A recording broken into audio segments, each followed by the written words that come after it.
მათი შემუშავების ტემპებიც. კერძოდ ცალკეული ბიზნეს პროცესების მიმართულებით შეიმჩნევა კლების ტენდენცია, ხოლო უშუალოდ საწარმოების მიერ შემუშავებული ინოვაციების ზრდა 2024 წელს წინა წელთან შედარებით მხოლოდ 0.2%-ია.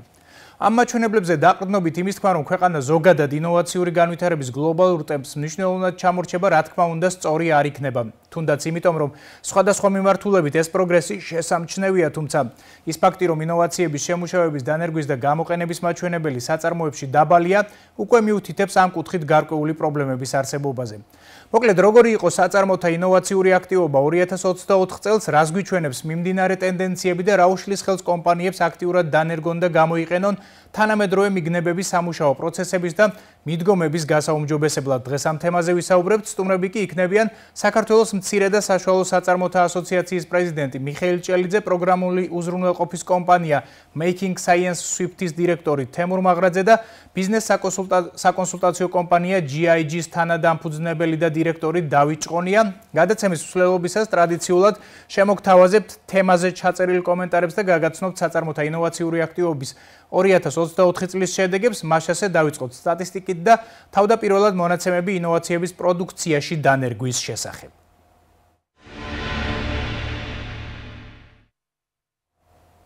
საქართველოს სტატისტიკის ეროვნული სამსახურის მონაცემებით 2024 წელს წინა წელთან შედარებით გაიზარდა იმ საწარმოთა წილი, რომლებმაც განახორციელეს ინოვაციების საქონელში. კერძოდ ეს მაჩვენებელი ჯამურად გაიზარდა 0.5% და მიაღწია 7.3%. რაც შეეხება მონაცემებს საწარმოთა ზომების მიხედვით, საქონელში ინოვაციების განხორციელების მაჩვენებელი 1.3%-ით გაიზარდა მსხვილ საწარმოებში, 4.3%-ით საშუალო ზომის საწარმოებში, ხოლო 0.5%-ით მცირე საწარმოებში. ამავე მონაცემების თანახმად 2024 წელს წინა წელთან შედარებით გაზრდილია იმ საწარმოთა წილიც, რომლებმაც განახორციელეს ინოვაციები მომსახურებაში. კერძოდ ზრდის მაჩვენებელი ამ შემთხვევაში ჯამურად იყო 0.8%, რაც შეეხება მონაცემებს საწარმოთა ზომების მიხედვით. მომსახურებაში ინოვაციების განხორციელების მაჩვენებელი მსხვილ საწარმოებში იყო 1.5%, საშუალო ზომის საწარმოებში 1.1%, ხოლო მცირე ზომის საწარმოებში 0.8%. მონაცემები ინოვაციების განხორციელების შესახებ მიზნობრიობის მიხედვით საქსტატის ინფორმაციით 2024 წელს წინა წელთან შედარებით შემცირდა ინოვაციების განხორციელების მაჩვენებელი ახალი საწარმოებისთვის და გაიზარდა ახალი ბაზრისთვის. კერძოდ ჯამურად ინოვაციები ახალი საწარმოსთვის შემცირდა 0.4%-ით და შესაბამისად იგივე მაჩვენებლით გაიზარდა ახალი ბაზრისთვის. რაც შეეხება მონაცემებს საწარმოთა ზომების მიხედვით, ცვლილება 2.4% იყო მსხვილ საწარმოებში, 1.8% საშუალო ზომის საწარმოებში, ხოლო 0.2% მცირე საწარმოებში. მონაცემები ინოვაციების შემუშავების შესახებ საქსტატის ინფორმაციით 2024 წელს საქონელში დანერგილი ინოვაციების 40%-მდე იყო უშუალოდ საწარმოს მიერ შემუშავებული, 20%-ზე მეტი სხვა საწარმოებთან და დაწესებულებებთან ერთად შემუშავებული, ასევე 20%-ზე მეტი სხვების მიერ შემუშავებული, ხოლო 19.6% იყო სხვების მიერ შემუშავებულის ადაპტირებული და მოდიფიცირებული ვერსია. რაც შეეხება მომსახურების ინოვაციებს, 42% იყო საწარმოს მიერ შემუშავებული, 20% სხვების შემუშავებულის ადაპტირებული ან მოდიფიცირებული ვერსია, 20%-მდე სხვებთან ერთად შემუშავებული, ხოლო 18% სხვების მიერ შემუშავებული. და ბოლოს მონაცემები პროდუქტებში დანერგილი ინოვაციების განაწილების შესახებ საწარმოებში შემუშავების კატეგორიების მიხედვით საქსტატის ინფორმაციით 2024 წელს საქონელში დანერგილი ინოვაციების 81% იყო საწარმოს მიერ შემუშავებული, 42% სხვებთან ერთად შემუშავებული, 41.5% სხვების მიერ შემუშავებული, ხოლო 40% ადაპტირებული ან მოდიფიცირებული. რაც შეეხება მომსახურებაში დანერგილი ინოვაციებს, 70% იყო საწარმოს მიერ შემუშავებული, 33.5% ადაპტირებული ან მოდიფიცირებული, 33.2% სხვებთან ერთად შემუშავებული, ხოლო 30% სხვების მიერ შემუშავებული.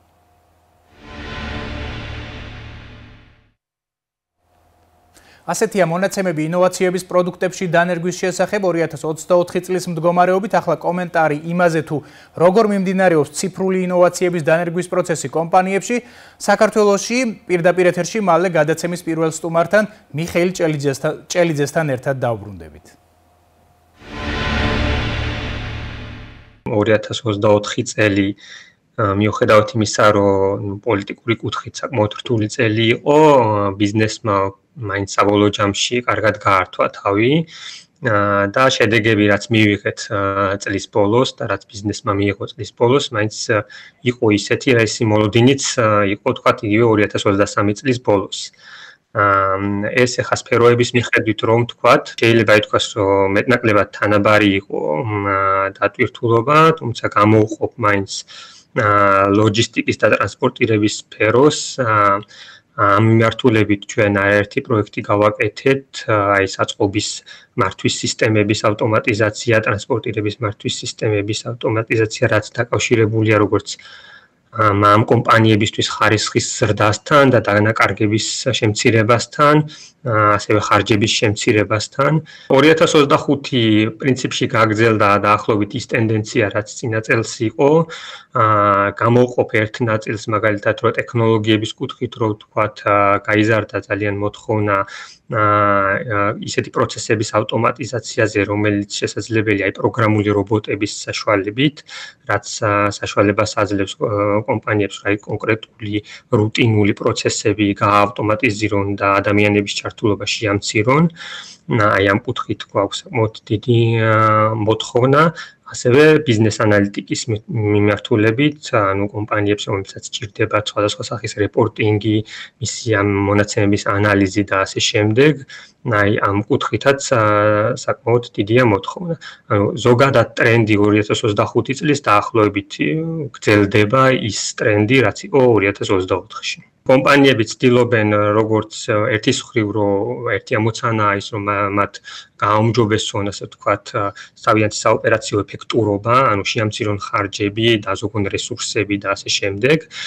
და მეორე მხრივ რა თქმა უნდა მათ უნდათ და ცდილობენ მუდმივად რომ ახალი ტექნოლოგიების ათვისებას, იმისათვის რომ ვთქვათ გავიდნენ ახალ ბაზრებზე, მიწვდნენ უფრო მეტ მომხმარებელს, ანუ გაზარდონ შემოსავლები, ანუ ორივე მიმართულება კომპანიებისთვის რა თქმა უნდა მნიშვნელოვანია და ისინი ამ კუთხით ცდილობენ რომ იყვნენ აქტიურები, იმიტომ რომ სხვანაირად კონკურენციას ვერ გაუძლებენ. თავარი გამოწვევა შეიძლება ითქვას არის რომ კომპანიებს რომელსაც სურთ რომ თავიანთ კომპანიებში დანერგონ ინოვაციები სხვადასხვა სახის, მათ როგორც წესი აქვთ ამის კარგი ხედვა და იციან თქვათ რა ესმით ტრენდები რა არის მსოფლიოში, იციან რა კუთხით უნდა განვითარდნენ, თუმცა არის პრობლემა რესურსების ნაკლებობა. ეს ეხება როგორც ფინანსურ რესურსებს, ისე უფრო მეტად კიდევ ადამიანურ რესურსებს.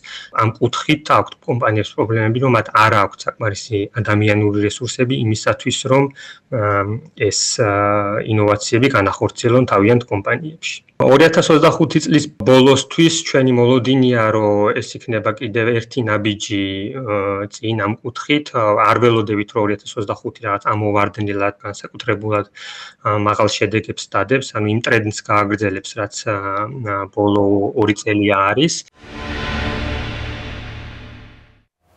და ახლა ჩვენ შეკითხვებს თემაზე გადაცემის პირველი სტუმარი, საქართველოს მცირე და საშუალო საწარმოთა ასოციაციის პრეზიდენტი მიხეილ ჭელიძე უპასუხებს. საღამომშვიდობის ბატონო მიხეილ, დიდი მადლობა დროის დათმობისა და გადაცემაში მონაწილეობისთვის. მოხარული ვარ, რომ ისევ გვაქვს შესაძლებლობა ჩვენს ეთერში გქონდეს საქმიანი დიალოგი და საუბარი. რაც შეეხება თემას, ჩვენ ვხედავთ ტენდენციას, რომ გვაქვს ნამდვილად ინოვაციური განვითარების კუთხით საწარმოებში გარკვეული წინსვლა, თუმცა თუ დავაკვირდებით ტემპს შეიძლება ჩავთვალოთ რომ ეს ტემპი არის საკმაოდ დაბალი. გარდა ამისა ჩვენ სტატისტიკური მონაცემები გვიჩვენებს რომ ინოვაციების დანერგვით ძირითადად დაინტერესებული არიან მსხვილი და საშუალო კომპანიები და ნაკლებად მცირე კომპანიები. მოკლედ რომ შეგვიფასოთ თქვენი დაკვირვებით როგორია ინოვაციების გამოყენების ტენდენციები და რა შეიძლება იყოს მთავარი გამოწვევები ამ კუთხით.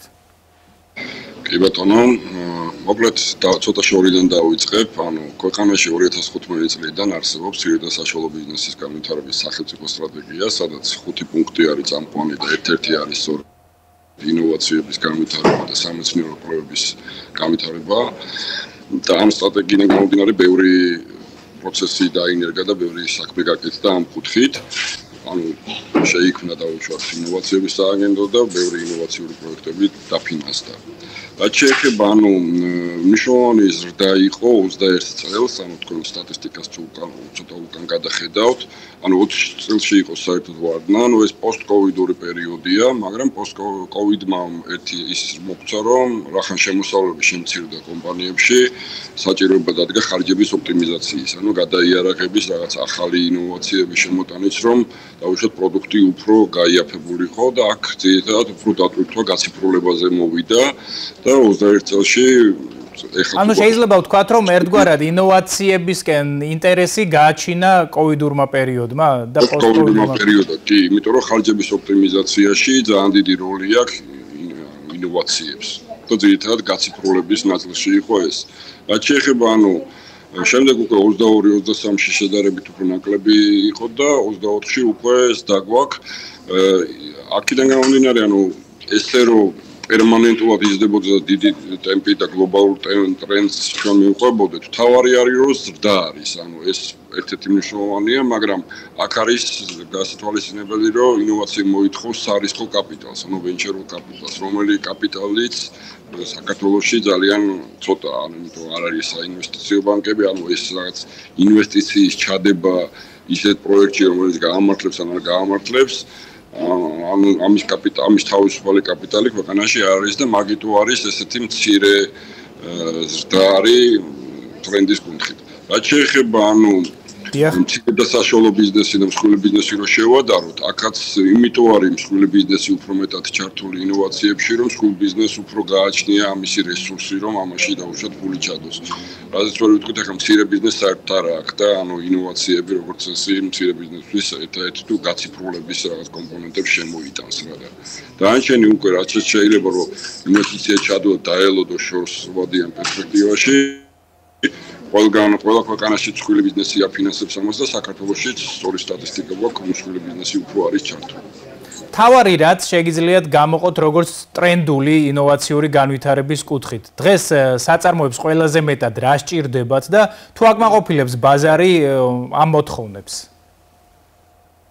უფრო მეტი გაციფრულების ნაწილი ჭირდება საწარმოებს, რომ შემოიტანონ გადაიარაღების ნაწილი ჭირდება, დაუშვათ უფრო ენერგოეფექტური აქტივები შეიძინონ, რომ უფრო ხარჯების შემცირება მოხდეს და დაფინანსება, უნდა იყოს კაპიტალი, რომელიცაც ის ინოვაციების სააგენტომ მაქსიმალურად უნდა გაზარდოს შესაძლებლობა, რომ უფრო მეტმა ინოვაციურმა იდეამ მოიპოვოს დაფინანსება და განხორციელება. ეს მოგეხსენებათ სარისკო კაპიტალია, ძნელია ამის მოზიდება, მაგრამ ყოველ შემთხვევაში შეუძლებელი არ არის, იმიტომ რომ ბოლო წლები გვანახებს, რომ ნელ-ნელა ვითარდება ეს სფერო.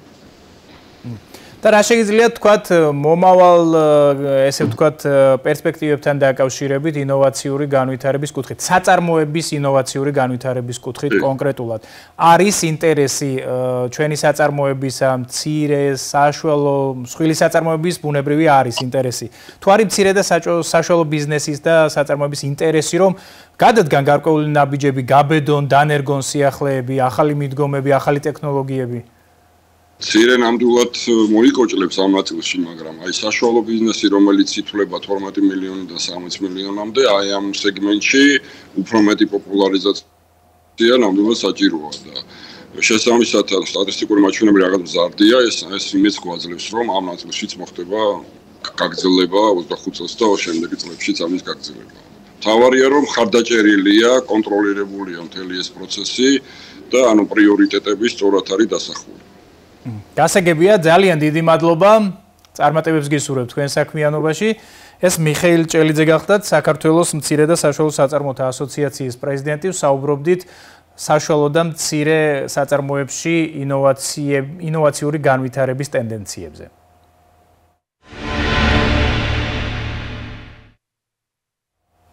ბრუნდებით პირდაპირ ეთერში გადაცემის მეორე ბლოკში ჩვენი სტუმარი იქნება პროგრამული უზრუნველყოფის კომპანია Making Science Swift-ის დირექტორი თემურ მაღრაძე. ის მოგვიყვება იმის შესახებ თუ როგორია კომპანიებში ინოვაციური პროგრამული უზრუნველყოფის დანერგვის ტენდენციები. მანამდე კი ტრადიციულად კვლავ სტატისტიკა და კომენტარი. დავიწყოთ ამჯერადაც რიცხვებით და გავეცნოთ უახლეს მონაცემებს ინოვაციების ბიზნეს პროცესებში დანერგვის შესახებ.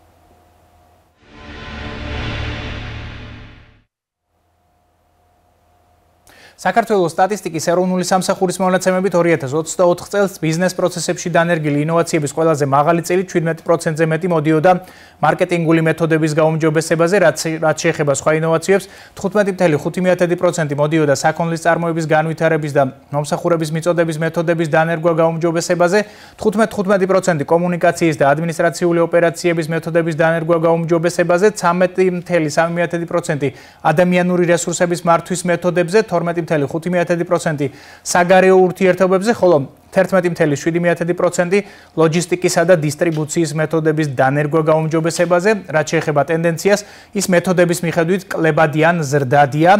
ამავე მონაცემებით 2024 წელს საწარმოების მიერ ბიზნეს პროცესებში დანერგილი ინოვაციების ყველაზე დიდი წილი 10%-ზე მეტი მოდის მარკეტინგულ მეთოდებზე, რაც შეეხება სხვა ინოვაციებს, 9.4% მოდის საქონლის წარმოების განვითარების და მომსახურების მიწოდების მეთოდების დანერგვა გაუმჯობესებაზე, 9% კომუნიკაციის და ადმინისტრაციული ოპერაციების მეთოდების დანერგვა გაუმჯობესებაზე, 8% ადამიანური რესურსების მართვის მეთოდებზე, 7.6% საგარეო ურთიერთობებზე, ხოლო 7% ლოჯისტიკისა და დისტრიბუციის მეთოდებზე, რაც შეეხება ტენდენციას, ის თითქმის ყველა მეთოდის შემთხვევაში მზარდია. მონაცემები ბიზნეს პროცესებში დანერგილი ინოვაციების განაწილების შესახებ შემუშავების მიხედვით საქსტატის ინფორმაციით 2024 წელს წინა წელთან შედარებით ამ მიმართულებით უშუალოდ საწარმოს მიერ შემუშავებული ინოვაციების წილი გაიზარდა 0.2% და მიაღწია 56%-ს. რაც შეეხება სხვა ინოვაციებს, სხვა საწარმოებთან ერთად შემუშავებული ინოვაციების წილი არის 0.7%-ით შემცირებული და შეადგენს 15.6%-ს, სხვების მიერ შემუშავებული ადაპტირებული ან მოდიფიცირებული ვერსიის წილი შემცირებულია 0.4%-ით, ხოლო სხვების მიერ შემუშავებული ინოვაციების წილი გაზრდილია 0.8%-ით და აღწევს 13.6%-ს. მონაცემები ბიზნეს პროცესებში დანერგილი ინოვაციების საწარმოებში განაწილების შესახებ შემუშავების კატეგორიების მიხედვით საქსტატის ინფორმაციით 2024 წელს საწარმოებში დანერგილი უშუალოდ საწარმოებში შემუშავებული ინოვაციების წილი შემცირდა 1.2%-ით და შეადგინა 81%, რაც შეეხება სხვა ინოვაციებს 1.4%-ით შემცირდა და 22.6%-ით შეადგინა სხვებთან ერთად შემუშავებული საწარმოების წილმა 1%-ით შემცირდა და 22% შეადგინა სხვების მიერ შექმნილი და შემდეგ ადაპტირებული ან მოდიფიცირებული ინოვაციების წილმა, ხოლო 0.8%-ით გაიზარდა და 19.7%-ს მიაღწია სხვების მიერ შექმნილი ინოვაციების წილმა. და ბოლოს მონაცემები საწარმოთა მიერ განხორციელებული ინოვაციური საქმიანობების შესახებ საქსტატის ინფორმაციით 2024 წელს საწარმოთა 3.1%-ში დასრულდა ახალი ან გაუმჯობესებული პროდუქტების პროცესების ირგვლივ საქმიანობა, რომლებიც ჯერ არ დანერგილა, ასევე 3.1%-ში საქმიანობა იყო მიმდინარე ინოვაციური საქმიანობის შესაბამისი, 1.8%-ში დაფიქსირდა შეწყვეტილი ინოვაციური საქმიანობები, 1.1%-ში საკუთარი კვლევები და დამუშავებები და 0.7%-ში გარე კვლევები და დამუშავებები, რაც შეეხება ტენდენციას, ყველა შემთხვევაში იყო მზარდი.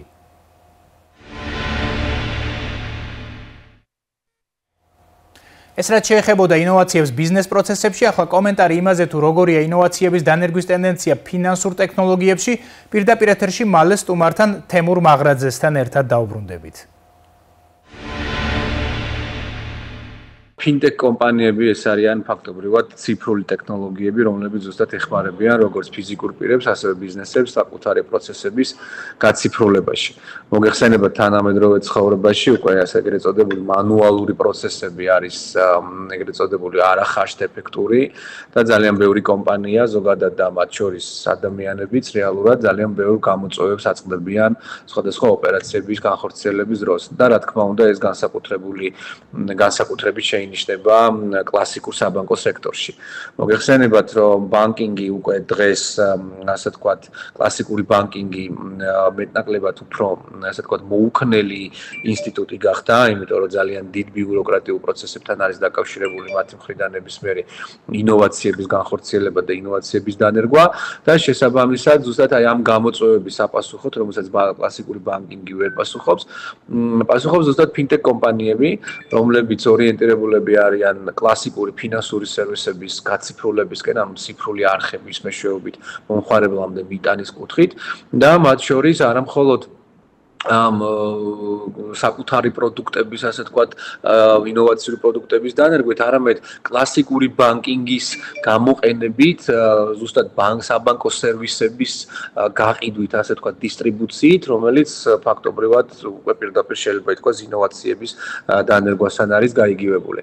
და ნელა-ნელა ფინანსური სისტემა, მათ შორის საქართველოში და მათ შორის ევროპის წამყვან ქვეყნებში და ამერიკაშიც, გადადის ეგრეთ წოდებულ API ბიზნეს მოდელზე, სადაც ბანკები იქნებიან გარკვეულწილად სერვისების მწარმოებლები, თუმცა ამ სერვისების დისტრიბუტორები და გამომყენებლები იქნებიან ფინტექ კომპანიები. მოგეხსენებათ, გასული წელი საკმაოდ მძიმე იყო, თუმცა მიუხედავად ამისა, გარკვეული პოზიტიური ნიშნები იყო მაინც საფინანსო სექტორში და კონკრეტულად ფინტექ სექტორში, ბევრი ახალი მოთამაშე შემოემატა ბაზარს და შესაბამისად ეს ტრენდი დაბალი ტემპით, რა თქმა უნდა, თუმცა გრძელდება. და შესაბამისად იმედი მაქვს, რომ წლის ბოლომდე კიდევ ახალი კომპანიები ჩაერთვებიან ღია ბანკინგში, მათ შორის აუცილებლად თუ დააღვნიშნო, რომ საკმაოდ მაღალია დაინტერესება საერთაშორისო ორგანიზაციების მხრიდან, ანუ საერთაშორისო ფინტექ კომპანიები უყურებენ საქართველოს როგორც ერთ-ერთ ასე ვთქვათ სტრატეგიულ გაფართოების გეოლოკაციას, რადგან საქართველოს მოგეხსენებათ, რომ ასე ვთქვათ გვაქვს პრეტენზია გავხდეთ ეგრეთ წოდებული კავკასიური რეგიონალური ჰაბი და არა მხოლოდ კავკასიური, არამედ ზოგადად პოსტსაბჭოთა ქვეყნების რეგიონალური ჰაბი, სადაც რეალურად ბიზნესის კეთება მსგავსი ტიპის ფინტექ კომპანიებისთვის არის ძალიან მარტივი, აქ დაფუძნება, პროდუქტის გაშვება, განვითარება არის საკმაოდ მარტივი, იმიტომ რომ ინფრასტრუქტურულად საკმაოდ გამართულები ვართ და შესაბამისად აქ საქართველოსდან უკვე უფრო დიდ ბაზრებზე გასვლა, როგორც არის უზბეკეთი, ყაზახეთი, აზერბაიჯანი და ასე შემდეგ. შედეგზე გასვლაზე ძალიან ბევრი რამეა დამოკიდებული და მათ შორის მთავარი როლი ამ შემთხვევაში ვიტყოდი, რომ საქართველოს ეროვნულ ბანკს უჭირავს, როგორც მარეგულირებელს. მნიშვნელოვანია, რომ ეროვნულმა ბანკმა შესაბამისი ნაბიჯები გადადგა ზუსტად აი ამ ქვეყნებთან შორის თანამშრომლობაზე პირველ რიგში, მეორე მხრივ თავად რეგულაციების ასე ვთქვათ მოქნილობაზე, არ ვიტყვი სიმსუბუქეზე, იმიტომ რომ მაინც ფინანსური სექტორია, თუმცა მოქნილობა არის ძალიან მნიშვნელოვანი, რაც ამ შემთხვევაში საქართველოს ეროვნულ ბანკს ცოტა უჭირს, მინდა აღვნიშნო, მაგრამ იმედი მაქვს, რომ ნაბიჯ შესაბამისი ღონისძიებები ჩატარდება იმისთვის, რომ ეს რეგიონალური ჰაბის პრინციპი, რაც ჩვენ გვაქვს ამბიცია, რაც შეიძლება მოკლე დროში განვახორციელოთ. და ახლა ჩვენ შეკითხვებს თემაზე პროგრამული უზრუნველყოფის კომპანია Making Science Swift-ის დირექტორი თემურ მაღრაძე უპასუხებს. საღამოშვიდობის ბატონო თემურ, დიდი მადლობა დროის დათმობისა და გადაცემაში მონაწილეობისთვის. მოკლედ, თქვენი საქმიანობის მიმართულება გულისხმობს კომპანიებისგან შეკვეთების მიღებას, სხვადასხვა პროგრამული უზრუნველყოფის შექმნას მიწოდებასთან დაკავშირებით. აი ამ მიმართულებით როგორი იყო 2024 წლის ტენდენცია და როგორია მიმდინარე ტენდენციები? მოგესალმებით, დიდი მადლობა მოწვევისთვის, მივესალმები ასევე ტელემაყურებელს და პრინციპში შევუერთები მე ჩემ წინა გამოსვლების მიმართულებას და ასევე თქვენ სტატისტიკას, რომ ჩვენს ქვეყანაში ჩვენი მიმართულებით ტენდენცია არის მზარდი, მიუხედავად იმისა, რომ ტენდენცია მზარდია ძალიან პატარ-პატარა ნაბიჯებით, მაგრამ სასიხარულოა, რომ ეს ყველაფერი მიდის ზემოთ და შესაბამისად გლობალური ინოვაციების ინდექსის მიხედვითაც საქართველოს უკვე რაღაც მაღალ ზღვარში მოხდა, რაც ძალიან სასიხარულოა, არა მხოლოდ ადამიანური კაპიტალის განვითარებით, არამედ თვითონ საბაზრო კაპიტალის განვითარებითაც. ამას რა თქმა უნდა მინდა აღვნიშნო, რომ სახელმწიფოს მაქსიმალურად ხელს უწყობს როგორც საფინანსო პოლიტიკიდან გამომდინარე ძალიან ბევრ საერთაშორისო კომპანიას ბევრი ბენეფიტები აქვს იმის გამო, რომ ქვეყანაში შემოვიდეს, შესაბამისად ბაზარი იზრდება, ძალიან ბევრი ბენეფიტია ჯიტას მხრიდან, რომელიც რეალურად ინოვაციური ტექნოლოგიების განვითარების სააგენტოა და მაქსიმალურად ცდილობს, რომ დააფინანსოს რაც შეიძლება მეტი სტარტაპი, რომელიც ზუსტად იმისკენ არის მიმართული, რომ ქვეყანაში სხვადასხვა წარმოებისთვის, სხვადასხვა კომპანიისთვის, ფინანსური კომპანია იქნება ეს, ელექტრონული კომერცია იქნება, განათლების მიმართულებით გაციფრულება იქნება, მაქსიმალურად ნერგავენ თანამედროვე ტექნოლოგიებს. რასაკვირველი აქ არის თავისი სირთულეებიც ამ პროცესში, იმიტომ რომ რეალურად ბაზრის მოთხოვნა არის როგორც ბიზნეს პროცესების ავტომატიზაცია, მონაცემების ანალიტიკა, კიბერუსაფრთხოება არის ვინ აღნიშნო როგორც 2024-ის, 2023-ის, 2025-ის და სავარაუდოდ შემდეგი წლების ერთ-ერთი ყველაზე დიდი გამოწვევა ტექნოლოგიური მიმართულებით, რადგან რაც უფრო მეტად უახლოვდებით ჩვენ განვითარებულ სამყაროს ევროკავშირის ქვეყნებთან გვაქვს ბიზნეს და ფინანსური კომუნიკაცია, მათთვის მნიშვნელოვანია რომ ჩვენ ვიყოთ ძალიან ძლიერი კიბერუსაფრთხოების მიმართულებით.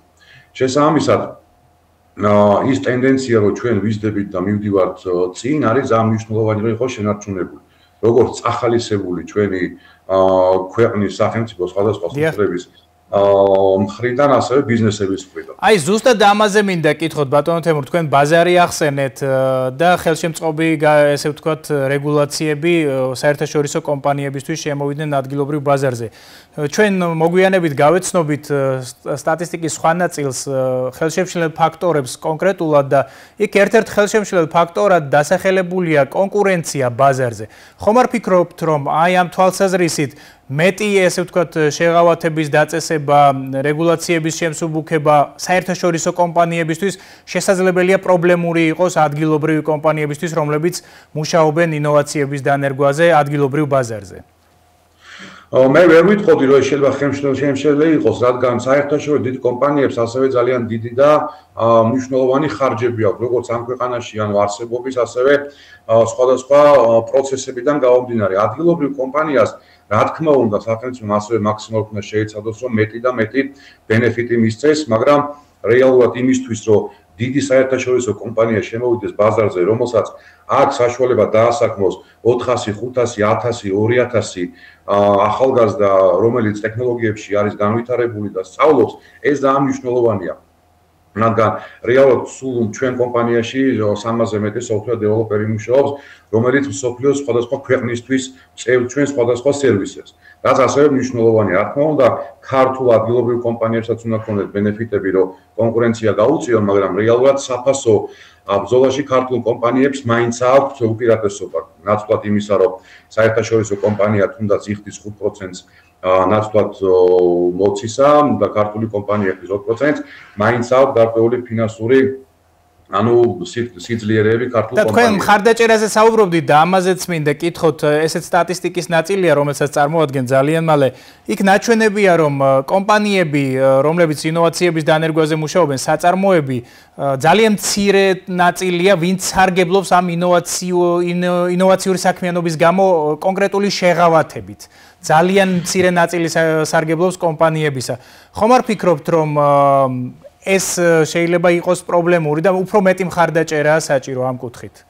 ანუ მეგულისხმობ, რომ ეს მაჩვენებელი აჩვენებს, რომ არ ხდება წახალისება იმ კომპანიებისა, რომლებიც ნერგავენ ინოვაციებს და ინოვაციური მეთოდებით მუშაობენ. მე ვერ დაგეთანხმებით, მაგრამ რადგან ინოვაციების სააგენტოს რეალურად ძალიან ბევრი სხვადასხვა მიმართულებით აქვს, სხვადასხვა გრანტები.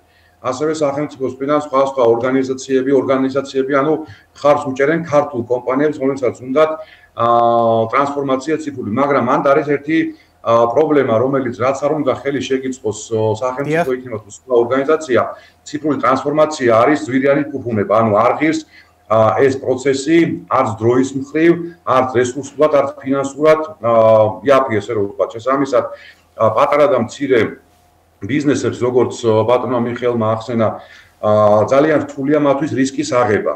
რადგან კლასიკური და ტრადიციული ბიზნესის მქონე კომპანიები, რომლებიც დიდი ხანია თუნდაც არიან ბაზარზე და გარკვეული ნიშა უჭირავთ, გარკვეული შემოსავალი აქვს, მათთვის დიდი ფინანსური ხარჯის გაღება იმისთვის, რომ არ იცის ეს ამოიღებს თავის თავს, გარკვეულ შედეგებს მისცემს თუ არ მისცემს, ან იმუშავებს თუ არ იმუშავებს, საერთოდ ის პროგრამული უზრუნველყოფა, რომელსაც არ აქვს მნიშვნელობა იყიდის, შექმნის, სხვასთან ერთად შექმნის, ამ რისკის აღება ძალიან რთულია. რასაც ვერ ვიტყოდი დიდი კომპანიების მხრიდან, რადგან სულ ავიღოთ საქართველოში დიდი ბანკები, რომლებიც იმენად განვითარებულები არიან ციფრული მიმართულებით, რომ ძალიან ბევრ ევროპულ ქვეყანას ბევრად ჯობიან ციფრული ტრანსფორმაციით, ციფრული სერვისებით. მათ აქვს მაგის ფუფუნება, აქვს საშუალება. ხოლო მცირე და პატარა ბიზნესებს ამის რისკის აღება ძალიან უჭირს.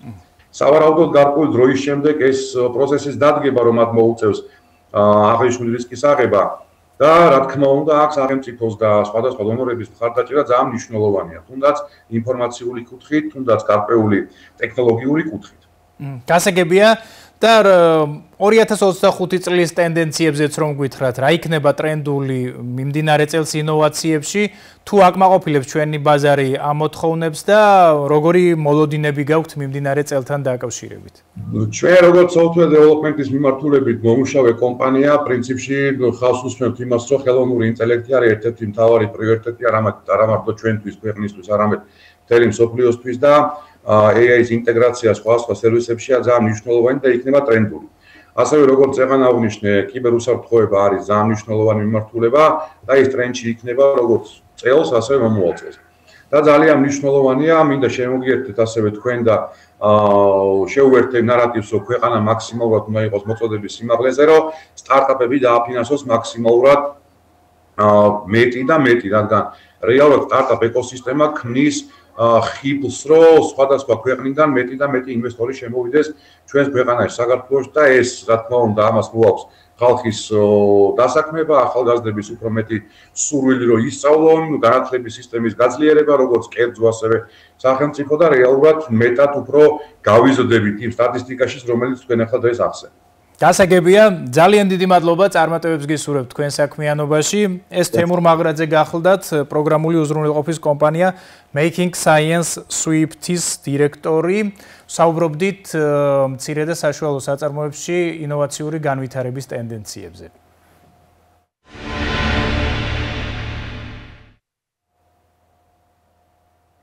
ბრუნდებით პირდაპირ ეთერში გადაცემის დასმით ნაწილში ჩვენი სტუმარი იქნება ბიზნეს საკონსულტაციო კომპანია GIG-ის დამფუძნებელი დავით ჭყონია. ის მოგვიყვება იმის შესახებ, თუ რა ინოვაციებზე აკეთებენ აქცენტს ძირითადად ქვეყანასა და რეგიონში შემოსული ცნობილი ბრენდები. ბატონი დავითი უკვე სტუდიაშია და მზად არის უპასუხოს ჩვენ შეკითხვებს თემაზე, თუმცა მანამდე კვლავ სტატისტიკა და ვიდეო მასალა. დავიწყოთ ამჯერადაც სტატისტიკით და გავეცნოთ მონაცემებს საწარმოებისთვის ინოვაციური საქმიანობის გამო დაწესებული შეღავათების, ინოვაციების სფეროში თანამშრომლობის და ინოვაციების დანერგვაში ხელის შემშლელი ფაქტორების შესახებ.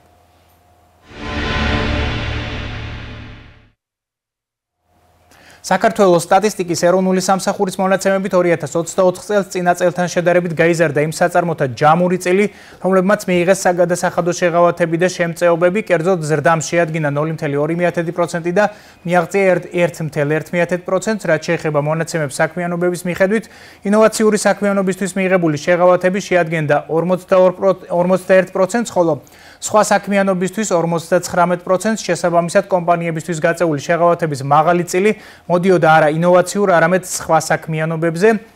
ამავე მონაცემებით 2024 წელს წინა წელთან შედარებით შემცირდა იმ საწარმოთა წილი, რომლებმაც მიიღეს შეღავათები როგორც ინოვაციური, ისე სხვა საქმიანობისთვის. კერძოდ იმ საწარმოების წილი, რომლებმაც მიიღეს შეღავათები ინოვაციური საქმიანობისთვის, შემცირდა 5.3%-ით და შეადგინა 58.9%, ხოლო იმ საწარმოების წილი, რომლებმაც მიიღეს შეღავათები სხვა საქმიანობისთვის, შემცირდა 7.6%-ით და შეადგინა 84.6%. შესაბამისად ტენდენცია იყო კლებადი. მონაცემები საწარმოთა თანამშრომლობის შესახებ ინოვაციების სფეროში საქსტატის ინფორმაციით 2024 წელს იმ საწარმოთა წილი, რომლებიც ახორციელებდნენ კოლაბორაციას ინოვაციების დასანერგად, ჯამურად დარჩა უცვლელი, რაც შეეხება მონაცემებს კატეგორიების მიხედვით. თანამშრომლობის ყველაზე მაღალი წილი თითქმის 80% მოდიოდა სხვა ბიზნეს საქმიანობებზე, 7.8% კვლევებსა და დამუშავებაზე, ხოლო დარჩენილი 12.6% სხვა ინოვაციურ საქმიანობებზე. მონაცემები საწარმოთა წილის შესახებ თანამშრომლობაში საქსტატის ინფორმაციით 2024 წელს წინა წელთან შედარებით შემცირდა იმ საწარმოთა წილი, რომლებიც თანამშრომლობდნენ კვლევებსა და დამუშავებასთან და სხვა ინოვაციურ საქმიანობებთან დაკავშირებით, ხოლო გაიზარდა იმ საწარმოთა წილი, რომლებიც თანამშრომლობდნენ სხვა ბიზნეს საქმიანობებში. კერძოდ კვლევებსა და დამუშავებაში საწარმოთა წილი განახევრდა და შეადგინა 9.2%, სხვა ინოვაციურ საქმიანობებში შემცირდა 1.1% და შეადგინა 15%, ხოლო სხვა ბიზნეს საქმიანობებში გაიზარდა 1.7% და მიაღწია 94.5%. და ბოლოს მონაცემები ხელის შემშლელი ფაქტორების შესახებ საქსტატის ინფორმაციით 2024 წელს ინოვაციურ საქმიანობაზე ყველაზე მაღალი ზეგავლენის მქონე ხელის შემშლელ ფაქტორად დასახელდა შიდა ფინანსური რესურსების ნაკლებობა, რაც შეეხება სხვა ფაქტორებს. მეორე ადგილზეა დიდი კონკურენცია ბაზარზე, მესამე ადგილზე მაღალი ხარჯები, მეოთხე ადგილზე კრედიტის ან კაპიტალის ნაკლებობა, ხოლო მეხუთეზე სირთულეების სახელმწიფო გრანტების ან კრედიტების მიღებისას მათ კი მოსდევს პარტნიორის მოძიების სირთულე, კვალიფიციური პერსონალის ნაკლებობა და პრიორიტეტები, რაც შეეხება ტენდენციას, პირველი სამი ფაქტორი აქტუალური იყო 2023 წელსაც.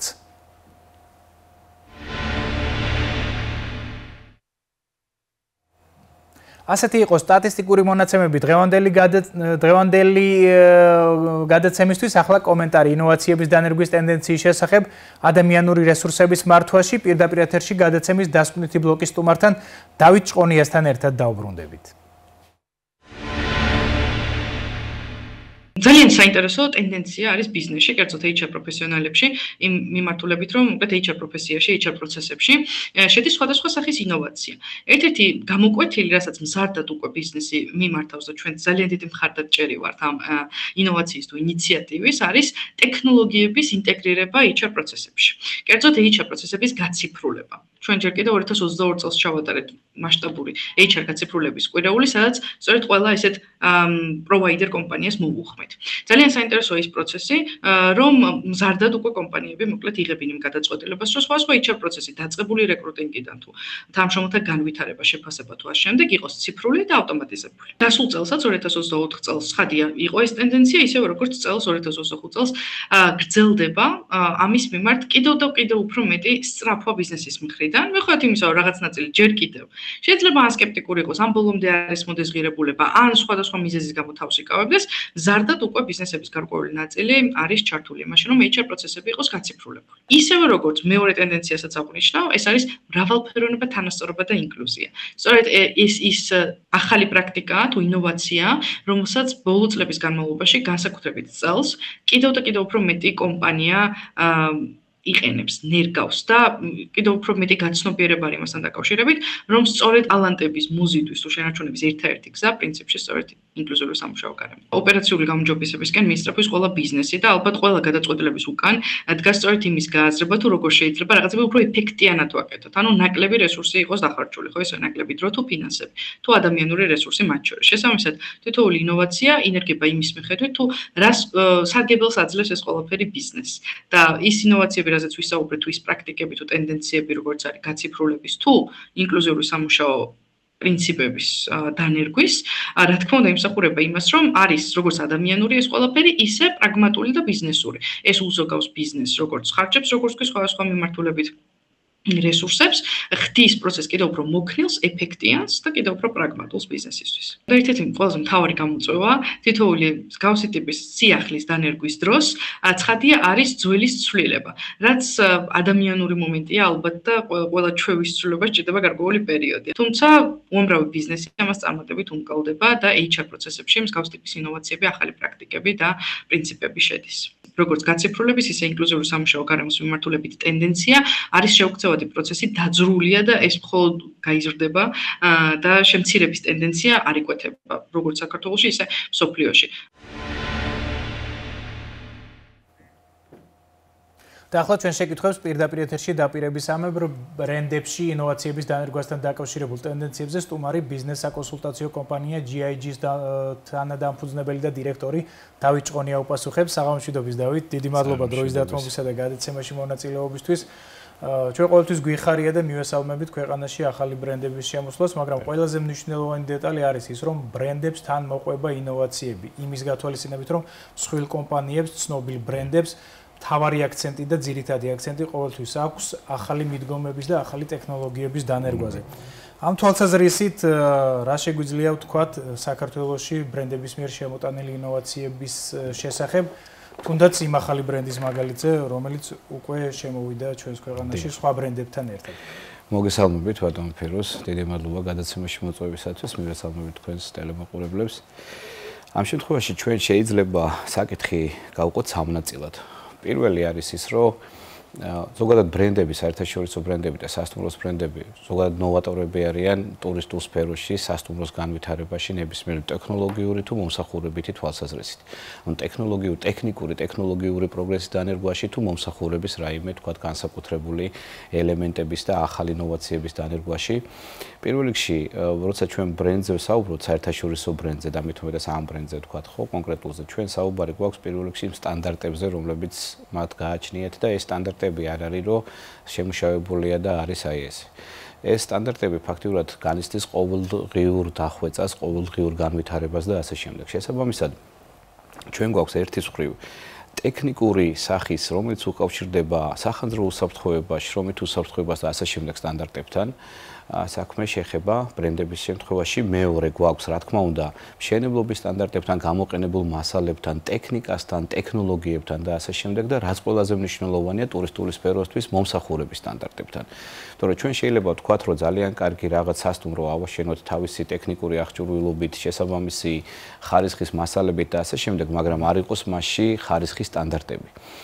საბოლოოდ, რასაც თვითონ ტურისტი ან ნებისმიერი მომხმარებელი ამ პროდუქტის გზნობს, ეს არის მომსახურების სტანდარტები. მომსახურების სტანდარტი თავის მხრივ ორი რაღაცისგან შედგება. შეუძლებელია მაღალხარისხიანი მომსახურების გაწევა შესაბამისი მაღალხარისხიანი მასალებით თუ ტექნოლოგიების მიხედვით შესაბამისი პროექტის რეალიზებით, ეს ერთი მხრივ, ხოლო მეორე მხრივ არის მომსახურების სტანდარტები, რომელიც უშუალოდ უკავშირდება ამ ობიექტის მართვას.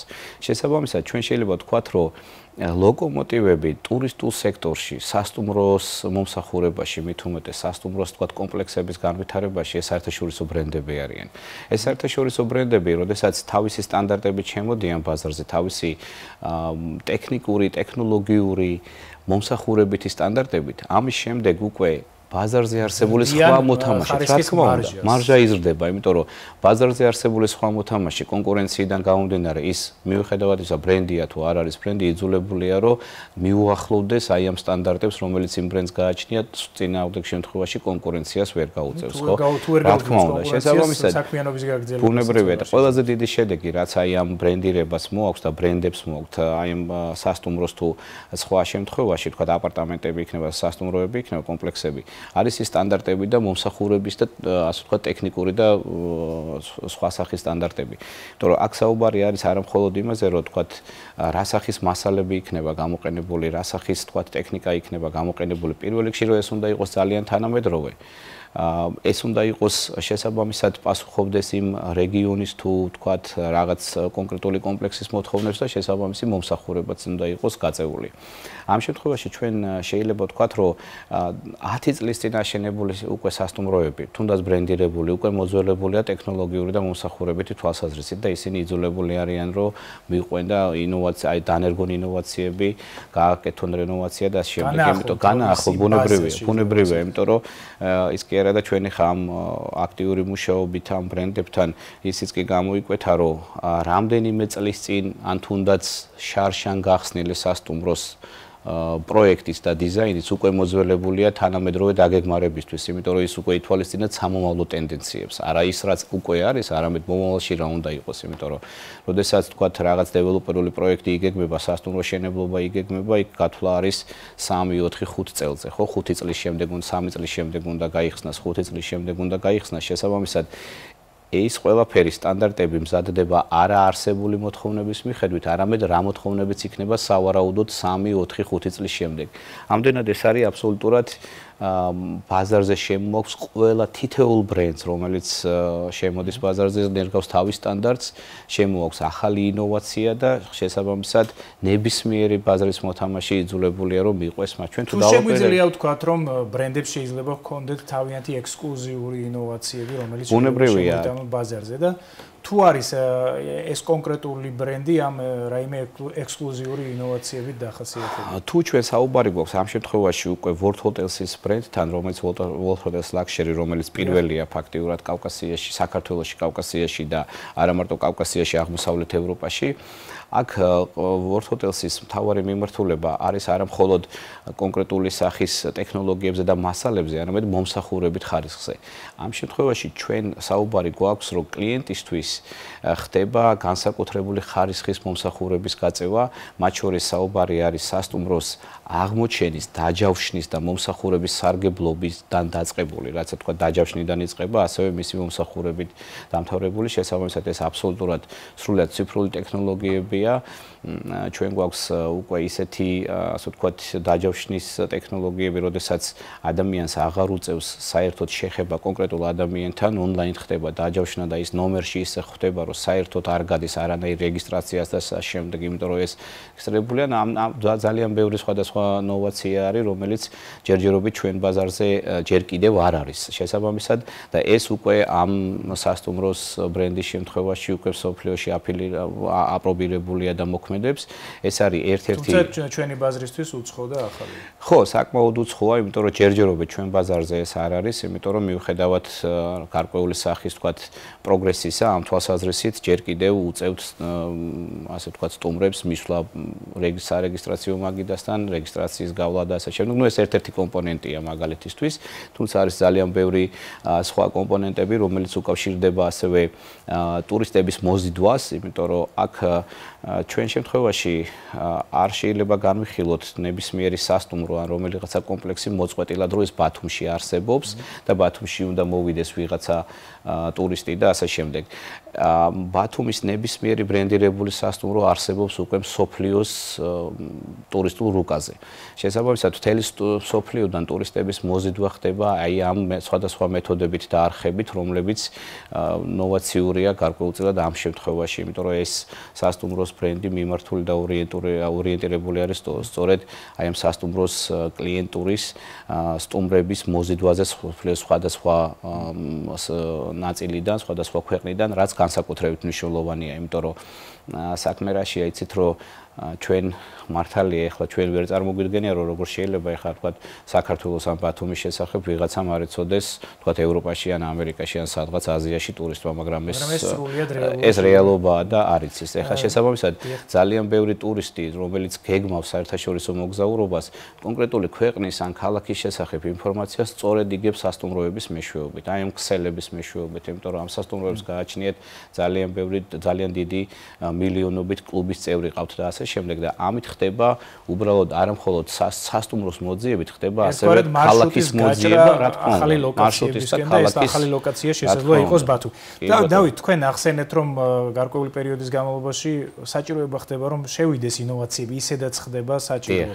მუდმივად. თქვენი რჩევა როგორი იქნება იმ მსხვილი ბიზნესების მიმართ, თუნდაც რომ მოახერხონ კონკურენტუნარიანობის შენარჩუნება ინოვაციების დანერგვით, იმის გათვალისწინებით, რომ შეიძლება მათ მოუძველდათ უკვე ტექნოლოგიები და მიდგომები. როგორი იქნება თქვენი რჩევა და რეკომენდაციები და ამით დავასრულოთ. ამ შემთხვევაში, ბატონ ფიროზ, არის ორი რაღაც მნიშვნელოვანი მიმართულება. ხო, ეს არის თქვათ ტექნოლოგიური და არის მომსახურებითი. თუ კონკრეტული ადგილობრივი ბიზნეს გეგმავს ესეთი სასტუმროს გახსნას, ან ესეთი აპარტოტელის გახსნას, რომელიც არ არის ბრენდირებული, მაშინ მათ იმისათვის, რომ შეძლონ ბაზარზე კონკურენტუნარიანი იყვნენ, ფასის თვალსაზრისით კონკურენტუნარიანი იყვნენ, შესაბამისად დატვირთულობის თვალსაზრისით და ასე შემდეგ, უნდა გაითვალისწინონ ორი რაღაც. პირველი, რომ სტანდარტებით გარკვეული სტანდარტები დანერგონ, ამა თუ იმ ბრენდის არ აქვს მნიშვნელობა, მთავარია სტანდარტებით იყოს აშენებული შენობა. ეს არის უსაფრთხოების სტანდარტებია, თუ თქვათ სხვა დაგეგმარება და ასე შემდეგ და მთავარი არის მომსახურების სტანდარტები. იმიტომ რომ ეხლა ჩვენ რო ეხლა მაგალითად ავიღოთ, რომ მომსახურების სტანდარტები ბრენდირებულ სასტუმროებში დღეს და არაბრენდირებულში აი ცადა დედამიწა არის განსხვავება და შესაბამისად ეს მათ არაკონკურენტუნარიანს ხდის როგორც ფასთან მიმართებაში, ასევე დატვირთულობასთან მიმართებაში. და ეს უნდა დაახლოვდეს რაღაცნაირად, ისევე როგორც ტექნოლოგიები, ასევე მომსახურება და ერთი ძალიან მნიშვნელოვანი რაღაცაა გადაცემაში სხვადასხვა სტუმარმა ძალიან ბევრი ისაუბრა ამასთან დაკავშირებით. თუ ადგილობრივი თქვათ ბიზნეს ოპერატორები, ტურისტული ოპერატორები ფიქრობენ, რომ გარკვეული ტექნოლოგიების დანერგვით ან მომსახურების მაღალი სტანდარტების დანერგვით ეს რაღაც ინვესტიციას მოითხოვს და ბევრი დანახარჯია პირიქით. მაღალი ტექნოლოგიები ზუსტად რა თქმა უნდა საოპერაციო ხარჯებს პირიქით ამცირებს და მაღალი კვალიფიციური მომსახურებაც კიდევ ამცირებს საოპერაციო ხარჯებს და მომსახურებას.